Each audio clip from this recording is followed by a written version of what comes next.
It's not often the world loses a legend whose guitar literally shaped entire eras. But that's exactly what just happened. Steve Cropper, the quiet force behind some of the most recognizable soul and blues riffs ever recorded, is suddenly gone at 84, and here's the part that's left fans unsettled. No cause of passing has been shared. One day he was still working on new music, and the next, the industry was mourning a man many didn't even realize had influenced their favorite songs. Steve Cropper wasn't just another guitarist in the background, he was the secret engine behind the Memphis soul sound, shaping songs people have been listening to for decades without realizing he was the one holding the strings together. His influence slipped into countless records, but the moment that truly stamped his name into history came in 1967, when Sam Moore shouted, "Play it, Steve," in Soul Man, and Cropper answered with a riff that defined an entire generation.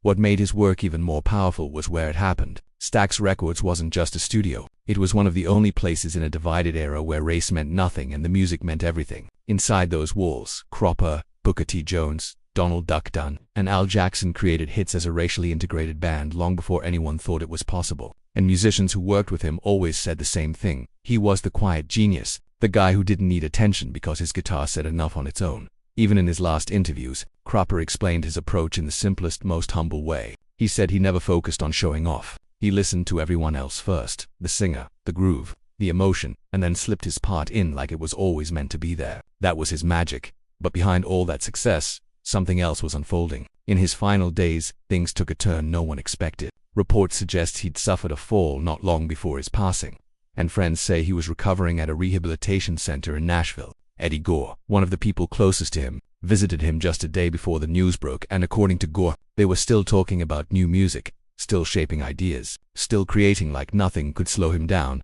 But then everything stopped. No official cause of his passing has been shared, and because of that, fans online have been buzzing with theories and quiet speculation, trying to understand how someone who was still so active could be gone so suddenly. Nothing has been confirmed, but the uncertainty has only added to the heaviness surrounding his final weeks.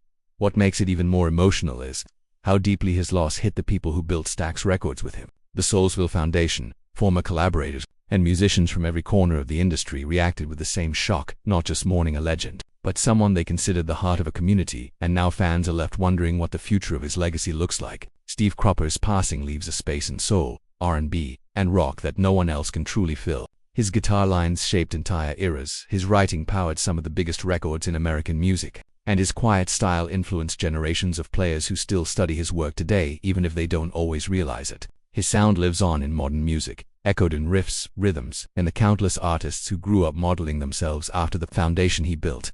But moments like this are a reminder of something bigger. Legends like Cropper don't ask for the spotlight, yet they leave behind a legacy that outlasts trends, genres, and decades. And as fans celebrate everything he gave the world, it's hard not to wonder how many more icons are shaping history right now, before anyone realizes just how important they truly are.